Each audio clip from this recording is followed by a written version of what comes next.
क्या होता है कि हम हमेशा बताते हैं कि हर महीने आपको ये करना है कि पीरियड आने की तारीख जिनका रेगुलर साइकिल है, उस तारीख से 5 से 7 दिन पहले आपको दीपक जला के उसमें लगातार तेल या घी डालते रहे, उसको बुझने ना दें, उसको खंडित ना होने दें। उसी का नाम अखंड दीपक है, मतलब लगातार जलने का नाम।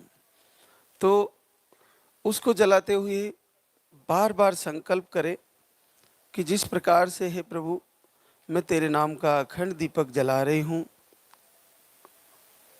तो मुझे इस महीने मेरा पीरियड रुक जाए और मेरा पॉजिटिव रिजल्ट आ जाए। ऐसा संकल्प करते हुए उस दीपक को पीरियड की साइकिल से आगे तक भी जलाएं। अगर पीरियड आ गया तो आप उसको बड़ा कर सकते हैं और फिर से आरती के समय तो जलाना ही है, बाकी फिर से अगले महीने फिर पीरियड की साइकिल से पहले फिर अखंड दीपक जलाएं। इसका सबसे सीधा कारण एक और समझना आप कि क्यों जलाना चाहिए। इसमें दो चीज़ें तो स्पष्ट है। पहली कि आप प्रभु से विनती कर रहे हो अग्नि को साक्षी बनाकर कि मेरा पीरियड रुके और मुझे आशीर्वाद हो जाए। और दूसरा उस दीपक का ये महत्व है कि जहाँ पे अग्नि जल रही है आपके घर में और आपके दिल और दिमाग में भी दीपक है, तो आप उसका महत्व देखिए कि उसके कारण नेगेटिव ऊर्जा आप पर और आपके घर पर प्रभाव नहीं कर सकती। तो नेगेटिव ऊर्जा का प्रभाव अगर है, वैसे तो इसको मानना ही आपके लिए अमंगलकारी है।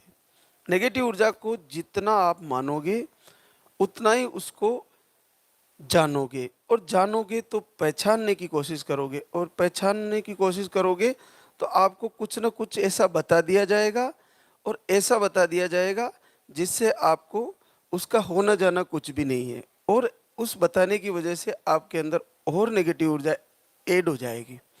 तो इसके बारे में आप जितना जानना चाहोगे उतना ही आपको भरमा दिया जाएगा। तो उसके बारे में जान के क्या करना है, जब दीपक जल रहा है तो ये मान के चलिए कि अंधेरा मिटने वाला है और रोशनी हमारे घर में आने वाली है। ये सबसे बेस्ट है। ये मान के चले कि दीपक जल रहा है तो अंधेरा मिटेगा और रोशनी हमारे घर में आने वाली है। अब रोशनी कुल के दीपक के रूप में आएगी और हमारे घर में भी नन्ना मुन्ना या नन्नी मुन्नी आने वाली है। ऐसा संकल्प करते हुए तैयारी करनी चाहिए। मन के 3 दोष होते हैं: मल, विक्षेप और आवरण। मल, विक्षेप और आवरण, इन मन के दोषों में सबसे ज्यादा कठिन होता है विक्षेप। विक्षेप का मन मतलब होता है मन का बार बार इधर उधर हो जाना।